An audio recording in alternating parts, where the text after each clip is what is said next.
오늘 함께 나눌 말씀은 창세기 45장 16절로 46장 6절 말씀입니다.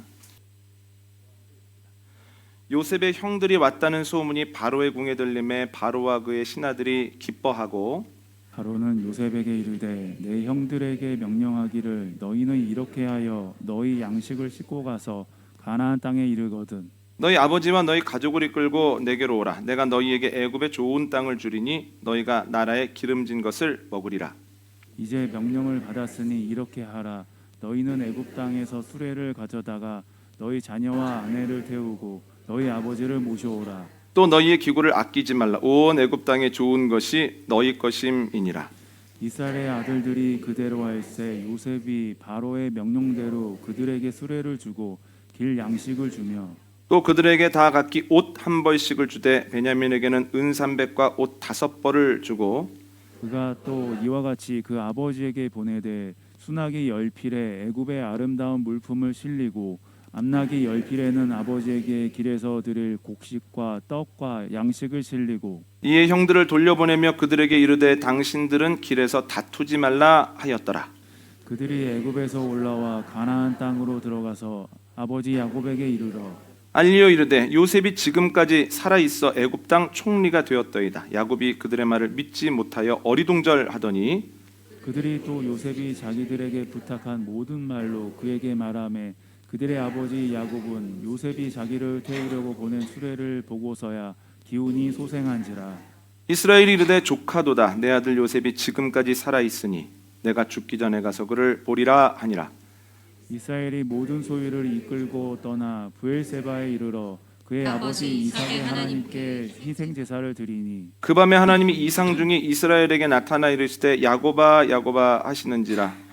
야곱이 이르되 내가 여기 있나이다 하매, 하나님이 이르시되 나는 하나님이라. 내 아버지의 하나님이니 애굽으로 내려가기를 두려워하지 말라. 내가 거기서 너로 큰 민족을 이루게 하리라. 내가 너와 함께 애굽으로 내려가겠고 반드시 너를 인도하여 다시 올라올 것이며 요셉이 그의 손으로 내 눈을 감기리라 하셨더라. 야곱이 브엘세바에서 떠날새 이스라엘의 아들들이 바로가 그를 태우려고 보낸 수레에 자기들의 아버지 야곱과 자기들의 처자들을 태우고, 함께 하겠습니다. 그들의 가축과 가나안 땅에서 얻은 재물을 이끌었으며 야곱과 그의 자손들이 다 함께 애굽으로 갔더라. 형들의 변화된 모습, 특히 아버지를 이해하고 아버지를 위해 희생하려고 하는 그 모습을 보면서 요셉이 감정을 주체하지 못합니다. 큰 소리로 웁니다. 강인한 총리의 울음소리에 바로와 온 백성이 당황을 합니다. 이게 어떻게 된 일이야? 그런데 알고 보니 형들이 고향에서 왔다는 거예요. 한 20년 만에 만났다는 겁니다. 이 이야기를 바로가 듣고 너무 기뻐합니다. 요셉을 불러서 이야기합니다. 형들을 보내서 아버지를 모셔오게나. 이 땅에 오시면 좋은 땅을 드릴 뿐만 아니라 기름진 것 부족함이 없도록 하겠네. 가는 길에 사용할 수레와 먹을 양식도 준비해 놨고, 또한 형들과 아버지에게 줄 큰 선물도 이미 준비해 놓았으니 빨리 실행에 옮기시게나. 형들이 아버지에게로 갑니다. 아버지, 요셉이 살아 있습니다. 살아 있을 뿐만 아니라 애굽의 총리가 되었습니다. 야곱이 어리둥절합니다. 그러나 요셉이 보내준 수레를 보고는 아하, 이게 꿈이 아니구나 하는 것을 깨닫습니다. 야, 이제는 내가 죽어도 여한이 없다. 사랑하는 아들이 살아있다니. 그래, 내려가야지. 아들 보러 가야지 하면서 힘을 냅니다. 야곱은 에서와 화해한 이후에는 형과 큰 갈등 없이 지냈습니다. 그 대표적인 사례가 뭐냐면 아버지 이삭이 하나님의 부르심을 받았을 때 함께 장례를 치릅니다. 장례를 치른 이후에 형은 자기가 살던 곳으로 돌아가고, 야곱은 아버지가 하나님께로부터 받은 땅 헤브론에서 생활을 합니다. 그런데 하나님이 요셉이 애굽의 총리가 되었다면서 애굽으로 내려가라고 명령하시는 거예요.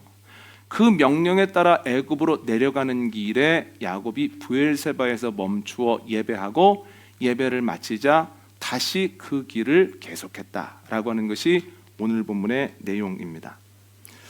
그런데 여러분, 오늘 본문에 나오는 브엘세바라고 하는 것은 족장들에게 매우 중요한 장소입니다. 아브라함, 이삭, 야곱이 어려운 일 있을 때마다 브엘세바에서 예배를 드렸고, 또한 그 예배를 통해서 새로운 힘을 얻어서 어려움을 넘어섰습니다. 이걸 통해서 알 수 있는 건 예배는 능력이라는 거예요. 그런데 그들이 예배의 능력을 경험할 수 있었던 이유는 다양한 상황 속에서도 예배할 수 있는 실력이 그들에게 있었기 때문입니다. 여러분, 예배할 수 있는 것 실력입니다. 어떤 사람은 이 상황에서 예배하고 어떤 사람은 예배를 못하고 계속해서 지쳐있네. 이게 실력 차이라는 거예요. 그래서 오늘은 브엘세바라고 하는 지명을 통해서 우리가 언제 예배해야 되는지, 언제 예배할 때 예배의 실력이 있다라고 이야기를 하는지 세 가지로 한번 생각을 해보겠습니다. 첫 번째는 형통할 때 예배하는 것이 실력입니다. 창세기 21장 한번 읽어볼까요? 32절로 34절입니다. 시작.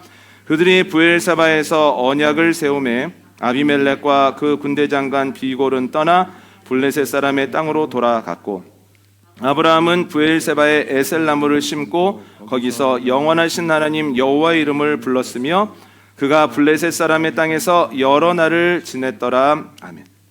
아브라함이 그랄 땅에 살고 있을 때 그 지역을 다스리는 아비멜렉이 군대 장관 비골과 함께 와서 언약을 맺자고 합니다. 이에 아브라함이 아비멜렉과 서로 선대하기로 약속을 합니다. 약속을 한 이후에 아비멜렉과 비골은 자기의 장소로 돌아갔고, 그때 아브라함이 영원하신 하나님의 이름을 부르며 예배했다는 거예요. 그런데 왜 예배할까요? 이 모든 것이 하나님의 은혜라고 하는 것을 아브라함이 분명히 알고 있었기 때문입니다. 여러분, 부끄럽게도 아브라함은 그랄 땅으로 이주하면서 애굽으로 갈 때 했던 실수를 반복합니다. 어떤 실수입니까? 자신의 아내를 누이라고 속이는 거예요. 그런데 애굽에서도 문제가 되었던 것처럼 그랄 땅에서도 이게 큰 문제가 됩니다. 이것 때문에 아비멜렉과 그의 집안 사람들에게 큰 어려움이 생길 뻔합니다. 거짓말했다는 사실을 알고 아비멜렉이 아브라함을 불러서 호되게 질책을 합니다. 망신을 톡톡히 줍니다. 이게 뭐냐고, 왜 거짓말했냐고, 거짓말을 해서 우리가 굉장한 어려움을 겪을 뻔했다고 막 무시하거든요. 그러니까 아비멜렉에게는 아브라함에 대한 호감이나 존중이 존재할 수 없다는 거예요. 첫인상이 잘 안 바뀝니다. 좋았던 첫인상은 안 좋아질 수 있으나 안 좋았던 첫인상이 좋아지는 경우 거의 없다는 거예요. 그런데 그랄 땅에서 아브라함이 생활하는 모습을 찬찬히 꽤 오랫동안 살펴보니 아브라함은 하나님이 함께하는 사람이에요. 하나님이 지키는 사람이에요. 하나님께서 그에게 공급해 주시는 사람이에요. 그때 아비멜렉이 깨닫습니다. 아하, 그와 잘 지내야 되겠다. 그를 적대시하면 그를 지키는 신과도 내가 적대적 관계를 맺게 되니 굉장히 내가 어려움을 겪을 수 있겠다. 내가 먼저 가서 언약을 맺자고 하자. 여러분, 하나님께서는 아브라함의 아픔과 수치를 좋은 것으로 덮어주셨다는 거예요. 여러분, 이러한 은혜가 저와 여러분에게도 있기를 원합니다. 때때로 실수하고 때때로 욕심부려서 부끄러운 일을 당했지만 그것이 상처로 남지 아니하고 하나님의 덮어주심과 하나님의 놀라운 능력으로 인해서 그것이 오히려 하나님께 나아가는, 하나님의 영광을 돌리는 통로가 되어지기를 원합니다. 여러분, 형통하지요? 그런데 그것으로 기뻐하고 자기가 잘했다고 이야기하는 것이 아니라 하나님의 은혜입니다. 하나님께 예배했을 때 그 형통함이 자기의 업적이 되지 아니하고 하나님께 올려드리는 간증이 되더라는 거예요. 형통함 때문에 교만해지는 것이 아니라 오히려 겸손해지더라는 거예요. 형통함으로 인해서 하나님과 멀어지는 것이 아니라 오히려 하나님과 가까워지더라는 거예요. 우리도 형통할 때 예배하게 되어지기를 원합니다. 그때 형통함으로 인해서 더욱 겸손하여지고 형통함으로 인하여서 하나님과 더욱 가까워지기를 원합니다. 아브라함이 이거 보여준 겁니다. 형통하십니까? 예배해야 됩니다. 유익이 큽니다. 지난주에 나누었던 창립 10주년 예배 설교를 준비하는데 제가 어린 시절에 신앙생활을 했고 부목사로 사역을 했던 교회의 원로 목사님이 자꾸만 생각나는 거예요. 지금은 소천하셨는데. 왜 기억이 났냐면 원로 목사님이 창립 기념일 예배 때마다 우시는 거예요. 그런데 어떤 해에는 설교를 하시다가 감정에 북받치셔가지고 설교가 진행이 안 됐습니다. 제가 그 모습을 보면서 어른이 왜 저렇게까지 우실까? 왜 저렇게까지 눈물을 흘리실까 그랬거든요. 그런데 창립주일 설교를 준비하면서 어렴풋하게나마 알게 된 것이 있습니다. 아하, 창립주일의 지금까지의 여정을 돌아보니 하나님의 은혜라고밖에는 말하실 수 없어서 저렇게 우시는 거구나. 여러분, 제가 있었던 교회는 개척하면서부터 지금까지 계속해서 놀라운 역사의 연속입니다. 사람들이 보기에는 성공한 교회고 또한 목회자는 유능한 목회자입니다. 그러나 원로 목사님은 분명히 알고 계셨죠. 이건 내 능력이 아니야. 하나님의 은혜가 아니면 나는 아무것도 못했을 거야. 아무것도 아니었을 거야. 그래서 그 은혜에 감격할 수밖에는 없었다는 거죠. 여러분, 형통할 때 하나님께 은혜를 고백하면서 나아가는 저와 여러분 되어주시기를 원합니다. 그때도 겸손하게 되고 더욱더 주님과 친밀하게 되어지는 저와 여러분 생명문교회 되어주시기를 원합니다. 두 번째는 지쳤을 때 예배하는 것이 실력이라는 거예요. 창세기 26장 한번 읽어볼까요? 창세기 26장 23절로 25절 읽습니다. 시작. 이삭이 거기서부터 브엘세바로 올라갔더니 그 밤에 여호와께서 그에게 나타나 이르시되 나는 내 아버지 아브라함의 하나님이니 두려워하지 말라. 내 종 아브라함을 위하여 내가 너와 함께 있어 내게 복을 주어 내 자손이 번성하게 하리라 하신지라. 이삭이 그곳에 제단을 쌓고 여호와의 이름을 부르며 거기 장막을 쳤더니 이삭의 종들이 거기서도 우물을 팠더라. 아멘. 이삭이 거부가 되자 그 지역 사람들이 시샘을 합니다. 갑자기 몰려와서 이삭이 사용하는 우물을 흙으로 메워버립니다. 그리고 나가라는 거예요. 그래서 이삭이 싸울 수도 있었으나 하나님의 뜻대로 옮겨서 우물을 팝니다. 다시 샘의 근원을 만나서 물이 터지기 시작합니다. 그랬더니 그 지역 사람들이 와서 또 우물을 뺏어버리는 거예요. 싸울 수 있었으나 또 자리를 옮깁니다. 또 팠더니 물이 나옵니다. 여러분, 물이 나오고 또 물이 풍성할 때 그 우물 이름을 르호봇이라고 짓거든요. 르호봇이라고 하는 뜻은 넓다는 뜻입니다. 모든 사람들이 거하고 쓰기에 부족함이 없다는 뜻이죠. 그런데 방금 읽은 말씀을 보면 그 이유를 정확하게는 알 수 없지만 르호봇에서 브엘세바로 장소를 옮겼다는 거예요. 그런데 브엘세바로 옮긴 날 저녁에 주님께서 이삭에게 나타나셔서 두려워하지 말아라. 내가 너와 함께 할 거다. 내가 너에게 복을 줄 거다. 내가 너의 자손도 번성하게 할 거다. 약속을 하신다는 거예요. 그 이유가 무엇일까요? 여러분, 이삭에게 두려움이 있었기 때문이에요. 여러분, 이삭은 살면서 하나님의 은혜를 놀랍게 계속 경험하고 있습니다. 지난주에도 말씀드렸던 것처럼 사람이 살면서 우물을 팠는데 거기가 큰 샘이 터지는 것 인생에 한 번 경험하기도 힘든데 이삭은 옮겨서 파는 곳마다 샘의 근원이었다는 거예요. 그래서 다른 사람들은 우물을 쫓아가는데 이삭은 우물이 이삭을 쫓아왔다라고 이야기를 해도 무리가 아닐 만큼의 복된 인생을 살았습니다. 부족함이 아무것도 없었습니다. 그럼에도 불구하고 우물 때문에 갈등하고 우물 때문에 이동하고 우물 때문에 또 노동을 합니다. 이러한 일들이 몇 번 반복되다 보니까 이삭도 사람인지라 탈진해 버리더라는 거예요. 이거 파도 뭐해. 사람들이 와서 또 뺏을 텐데 갈등이 날 텐데 이제는 우물 파기 싫어. 너무 어려워. 이런 지침이 이삭에게 있었죠. 이것을 아시고 하나님이 오셔서 그를 위로해 주시는 겁니다. 이삭아, 지쳤지? 너 어렵지? 너 두려움도 있지? 걱정하지 말아라. 내가 너와 함께하며 너에게 복을 내릴 것이다. 이 이야기를 듣고 정신이 번쩍 나서 이삭이 예배의 자리로 갑니다. 예배했더니 새 힘이 나는 거예요. 그래서 이삭이 종들에게 힘내보자고, 하나님이 나에게 응답 주셨다고 하고 우물을 파면서 다시 샘의 근원을 얻습니다.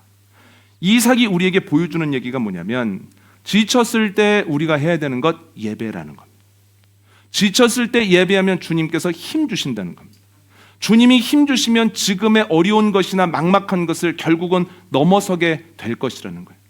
여러분, 지쳤을 때 예배하는 저와 여러분 되시기를 원합니다. 탈진을 넘어설 수 있는 가장 좋은 방법은 예배라는 거예요. 예배와 비할 것이 없습니다. 작년 12월에 한 권사님이 며칠 동안 가족의 일로 굉장히 바쁘셨습니다. 몸과 마음이 지쳐 계셨어요. 그런데 금요일 저녁이 되었는데 남편 권사님이 이렇게 말씀하셨습니다. 교회 가서 당신 좋아하는 예배 드리고 와. 저는 그 이야기를 듣는데 마음이 참 뭉클했습니다. 예배를 얼마나 사모하면, 그리고 예배를 드리고 나면 얼마나 재충전되는 것을 가장 가까운 사람이 봤으면 힘들 때 조금 자, 조금 쉬어, 우리 조금 가까운 데 가서 바람 쐬고 올까, 이게 아니라 당신 좋아하는 교회 다녀와, 당신이 좋아하는 예배 드리고 와, 이런 말을 배우자가 했다는 거예요. 이 말을 듣는데 제가 좀 부끄럽더라고요. 저도 주님을 사랑한다고 하면서 때때로 몸이 고나고 몸이 아프기까지 하면 예배를 준비하고 예배를 집례하는 게 꽤나 부담이었거든요. 그런데 그분에게는 예배가 부담이 아니라는 거예요. 예배는 그분에게 쉼이었다는 거예요. 여러분, 똑같은 예배인데 어떤 이에게 예배는 짐입니다. 아휴, 안 드릴 수는 없는데 왜 이렇게 예배가 자꾸 와. 어떤 분에게는 일입니다. 예배를 드려야지, 안 드릴 수는 없지. 그런데 어떤 분에게 예배는 쉼입니다. 지쳤을 때 괜찮아? 이제 예배하는 날 얼마 안 남았어. 괜찮아? 내가 예배하고 나면 이거 이길 거야. 괜찮아? 예배하면 주님이 새 힘을 주실 거야. 쉼이라는 거예요. 여러분 한번 점검해 보십시오. 여러분에게 예배는 짐입니까? 일입니까? 쉼입니까? 예배가 저와 여러분들에게 쉼이 되어지시기를 원합니다. 예배할 때 힘을 얻게 되어지고 힘들 때에도 예배할 수 있음에 위로를 받고 예배하는 가운데 넉넉히 이기는 역사가 저와 여러분에게 넘치게 되어지기를 원합니다. 지난 금요일에 한 교회 금요 기도회를 다녀왔습니다. 첫 주 강사가 있고 둘째 강사가 있고 세 번째 주 강사가 저였어요. 이제 단에 오르기 전에 목사님들 그리고 장로님들과 식사를 하는데 담임 목사님이 이런 얘기를 하는 거예요. 다른 목사님들의 설교를 오래간만에 들으니까 너무 좋다는 거예요. 그런데 그럼에도 불구하고 본인이 4주차의 금요기도에 특별 금요기도에 설교를 하는데 그때가 너무 기다려진다는 거예요. 내가 교인들에게 말씀 전하는 게 너무 기다려집니다. 저 말씀 너무 전하고 싶습니다. 제가 깜짝 놀랐습니다. 예배와 마찬가지로 목회자에게 설교나 혹은 사역은 짐이기도 하고 일이기도 하고 쉼이기도 합니다. 제 모습을 생각해 보니 저에게 목회와 설교는 일과 쉼 사이 어디쯤에 있어요. 성령에 충만하면 이 어디쯤에 있는 것이 쉼에 가까워집니다. 말씀을 준비하면서 은혜 받고 말씀을 전하는 가운데서 행복하고 말씀을 전한 이후에 또 승리하는 거죠. 그런데 성령이 소멸되어지면 조금이라도 틈이 생기게 되어지면 그 위치가 쉼과는 멀어지고 일과 가까워집니다.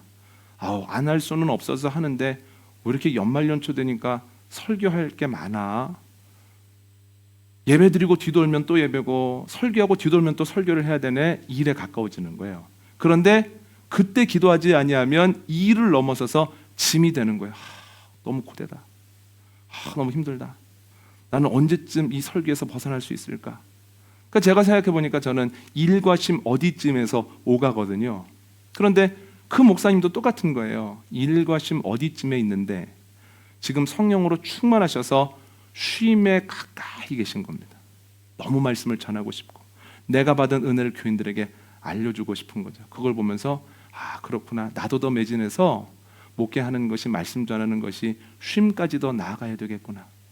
그리고 저렇게 좋은 목사님이 또 함께 할 수 있다는 게 너무 행복하다라고 하는 생각을 했습니다. 여러분 2024년도에 예배가 짐도 아니고 일도 아니고 쉼이 되어지기를 원합니다. 예배를 통해서 새 힘을 얻는 저와 여러분 되어주시기를 원합니다. 이게 실력입니다. 세 번째는 두려울 때 예배하는 것이 실력입니다. 창세기 46장 1절 5절 한번 읽어볼까요? 시작. 이스라엘이 모든 소유를 이끌고 떠나 브엘세바에 이르러 그의 아버지 이삭의 하나님께 희생제사를 드리니 그 밤에 하나님이 이상 중에 이스라엘에게 나타나 이르시되 야곱아 야곱아 하시는지라. 야곱이 이르되 내가 여기 있나이다 하매 하나님이 이르시되 나는 하나님이라. 내 아버지의 하나님이니 애굽으로 내려가기를 두려워하지 말라. 내가 거기서 너로 큰 민족을 이루게 하리라.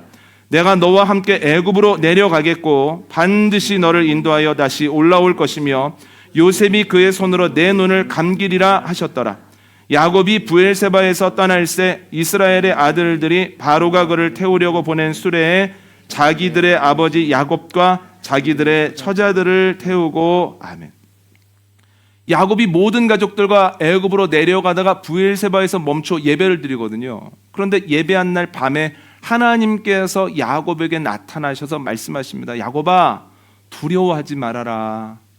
내가 너와 함께 할 것이다. 너 그 땅에서 번성할 것이다. 그 땅에서 계속 사는 것이 아니라 때가 되면 그 땅에서 내가 그들을 인도하여 낼 것이다. 그리고 너는 그 땅에서 눈을 감게 될 텐데 네 사랑하는 아들 요셉이 네 눈 감겨줄 거다. 이런 말씀을 하시거든요. 왜 두려워하지 말라고 하셨을까요? 하나님께서 야곱의 마음을 누구보다도 잘 알고 계시기 때문입니다. 하나님이 그렇게 말씀하시지 않았다면 야곱이 두려움을 느끼고 있다라고 하는 것을 눈치챌 사람이 많지 않다는 거예요. 상식적으로 그가 두려움을 느끼지 않아야 되는 이유가 적어도 세 가지입니다. 첫 번째는 야곱은 한 곳에 오래 머물러 살다가 노년에 처음으로 애굽으로 내려가는 사람이 아니에요. 그의 삶에는 큰 이동들이 몇 번 있었습니다. 가장 큰 것이 무엇입니까? 아버지의 집에 살다가 형을 피해 외삼촌 집으로 간 거. 두 번째는 20년 뒤에 하나님 말씀대로 고향으로 돌아간 거. 세 번째는 형과 화해하고 세겜 땅에서 오랫동안 살아간 거. 네 번째는 세겜에서 험한 일을 당하고 그에 대해서 날카롭게 반응한 이후에 사람들의 추격을 피해서 고향집으로 돌아간 거. 그 중간에 베델에 들렸던 거. 크게 봐도 4번의 이동이 있거든요. 그래서 이동을 매번 했던 사람이기 때문에 뭐 그렇게 두려워? 이렇게 생각할 수가 있습니다. 두 번째, 두렵지 않을 것 같은 이유는 야곱은 이동할 때마다 하나님의 크신 은혜를 맛봤습니다. 아버지의 집에서 외삼촌의 집으로 갈 때 어떤 은혜를 맛봤습니까? 베델의 은혜를 맛봤지요. 사닥다리가 하늘로부터 내려와서 땅에 연결되었는데 천사들이 오르락 내리락 하면서 하나님의 음성이 들렸죠. 걱정하지 말아라. 너 내가 함께해. 아버지에게 약속했던, 할아버지에게 약속했던 복을 너에게도 내가 실행해 줄 거야. 이런 이야기를 듣지 않습니까? 외삼촌 집에서 고향으로 돌아갈 땐 어떤 은혜를 경험합니까? 하나님의 명령에 두려움을 넘어 순종하였더니 하나님의 에서의 마음을 다 만져놓으신 거예요. 그래서 말할 것도 없이 만나자마자 부둥 켜고 울면서 화해가 돼버리죠. 세겜에 있다가 베델을 거쳐서 헤브론으로 갈 때는 어떤 일이 있었습니까? 그 지역 사람들이 야곱과 그의 아들들 가만히 안 둔다고 벼르고 있었는데 야곱과 그의 아들들이 세겜을 떠날 때 사람들의 마음속에 갑작스러운 두려움이 있어서 그들을 감히 추격하지 못했다는 거예요. 야곱은 늘 이동할 때마다 기대 이상의 은혜를 맛봤습니다. 그러면 이동하라고 할 때 이번에도 은혜 주시겠지 하면서 두렵지 않을 수 있거든요. 그러니까 두렵지 않을 것 같아요. 세 번째 이유는 뭐냐면 예전에 이동할 때는 문제가 있어서 이동을 했습니다. 에서라는 문제가 있어서 이동을 했죠. 라반이라고 하는, 라반의 아들들이라고 하는 문제가 있어서 이동을 했죠. 세겜에서도 험한 일을 당했기 때문에 이동을 했거든요. 이번에는 왜 이동을 하는 겁니까? 요셉이 잘 돼서 초청하는 겁니다. 그러니까 도망가는 게 아니라 초청장을 받은 겁니다. 지금으로 말하면 초청장이 와서 비행기표까지 왔는데 비행기표가 그냥 이코노미석이 아니라 1등석이 온 거예요. 타고 가봤더니 차가 세워져 있는데 일반 서민은 생각할 수도 없는 고급 차가 세워져 있다고 생각하면 되는 거죠. 예전에는 도망가도 옮겼으나 이제는 초청을 받아 어깨를 쫙 펴면서 이동할 수 있거든요. 이동이 처음도 아니고 이동할 때마다 은혜를 맛봤고 이번에는 초청받은 거고 두려움이 없을 것 같은데 본문을 보니까 그래도 야곱의 마음에 두려움이 있더라는 거예요. 여러분, 시간이 가고 경험을 하게 되며 또한 은혜를 체험했으면 두려움이 없을 것 같은데 여러분, 그렇지 않습니다. 시간이 가면 갈수록 두려움이 커집니다. 자녀를 낳고 나면 두려움이 더 커지더라고요. 아이들 앞에서 표현을 안 할 뿐 더 두렵습니다. 조금씩 나이를 더해가면서 내가 실수하면 일어나기가 쉽지 않을 텐데 하는 두려움이 엄습을 할 때가 있습니다. 야곱이 왜 안 그렇겠습니까? 130세인데 움직이려고 하니 마음속에 굉장한 두려움이 있어서 못 들은 척 할까? 도망갈까? 이런 생각이 왜 안 들었겠습니까? 그런데 그때 자신의 생각에 반응을 하는 것이 아니라 하나님께 예배하더라는 거예요. 그랬더니 하나님 뭐라고 말씀하십니까? 두려워하지 마라. 내가 동행한다. 내가 번성케 한다. 그리고 너희 그곳을 또 올라오게 할 것이다. 이런 약속의 말씀을 허락해 주셨다라고 하는 거예요. 야곱이 우리에게 보여주는 것이 뭐냐면 두려울 때 우리가 해야 되는 건 무엇입니까? 예배입니다. 예배하면 두려움을 이기게 될 줄 믿습니다. 두려울 때 예배하면 하나님의 약속이 다시 생각나고 하나님이 문제보다 크시다라고 하는 것을 알게 되며 하나님의 계획이 우리의 생각보다 훨씬 더 풍성하다고 하는 것을 깨닫게 하는 은혜가 있다는 거예요. 이번 주 설교를 준비하는데 제가 어린 시절을 보냈던 만나교회의 예배당 모습이 자꾸 떠올랐습니다. 예배당에 들어가면 중간에 큰 십자가가 있습니다. 그리고 왼쪽과 오른쪽에 위아래로 긴 액자가 달려 있는데 왼쪽에는 액자에 이런 말씀이 있습니다. 오라 내가 너를 쉬게 하리라. 마태복음 11장 28절. 오른쪽에는 가라 내가 너와 함께 하리라. 마태복음 28장 20절. 이렇게 써 있는 거예요. 어렸을 때는 그냥 그런가 보다 했거든요. 그런데 시간이 가면 갈수록 다양한 이유로 놀라게 되는 거예요. 신학생 때는 놀란 이유가 너무 말씀이 명확한 거예요. 오라고 하실 때, 가라고 하실 때 명령에는 약속이 있네. 오라는 명령에 순종하면 쉼을 얻고 가라고 하는 명령에 순종하면 하나님의 함께 하심을 경험하게 되겠네. 반대로 오라고 했는데 못 오면 쉬지 못하고 가라고 했는데 못 믿으면 하나님이 어떤 분인지를 경험 못하는 거구나. 그 두 문구를 통해서 계속해서 여러 가지 생각을 하게 되는 거예요. 신학생 때는 조금 삐딱하게 교회와 목회자를 바라보거든요. 이거 아니야, 잘못됐어, 내가 하면 더 잘할 수 있어, 늘 그런 교만함이 있을 텐데 두 문구만큼은 어떤 여지도 없이 제 마음에 쏙 들어왔습니다. 신학생 때는 그래서 놀랐고요. 두 번째로 전도사로 사역을 하고 부목사로 사역을 할 때, 그래서 설교 제목을 반복적으로 지어야 할 때 목사님의 그 이름 짓는 문장을 명확하게 만들어내는 능력이 자꾸 감탄이 되는 거예요. 야, 우리 목사님은 놀라운 카피라이터야. 어떻게 저렇게 똑같은 말씀을 봐도 명확하게 핵심을 집어내실까 해서 그 능력에 감탄을 했거든요. 그런데 개척을 하고 목회를 하다 보니 그 장면이 생각날 때마다 마음이 뭉클합니다. 아, 목사님이 개척하고 목회하실 때 이렇게 사셨구나. 개척 때부터 누구보다도 교회 사정을 많이 알고 계신 분과 대화를 나누다가 원로 목사님이 목회하시면서 경험했던 그 고됨이 제가 경험했던 것과는 비할 수 없다라고 하는 것을 알게 됐습니다. 어떻게 이기셨을까? 못하겠는데, 그만해야 되겠는데, 내가 나가서 험한 일을 해도 이거보단 나을 것 같은데, 이런 순간이 왜 없으셨겠습니까? 그 순간을 어떻게 이겨내셨을까 생각해보면 왼쪽 액자를 보고 이겨내신 거예요. 오라 내가 너를 쉬게 하리라. 그래, 예배로 나아가자, 주님의 이름 부르자, 기도하자, 찬송하자 하면서 주님께 나아가면 주님께서 그의 자녀에게 쉼을 주심으로 그래, 이번 주만 더 가볼까, 조금만 참고 넘어볼까 하면서 은퇴까지 가신 거예요. 만나교회를 생각해보면 크고 작은 문제들이 끊이지 않았는데 그중에 제일 큰 게 공간에 대한 문제입니다. 천막에서 예배를 드리다가 사람들이 힘을 모아서 잠실에 있는 작은 상가의 한 층을 빌려서 썼습니다. 제 어렸을 때 얘기입니다.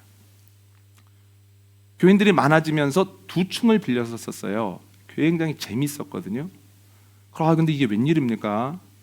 86 아시안 게임에 참여하는 선수들과 그 도와주는 사람들이 묵어야 되는 아파트를 그 지역에 짓는 거예요.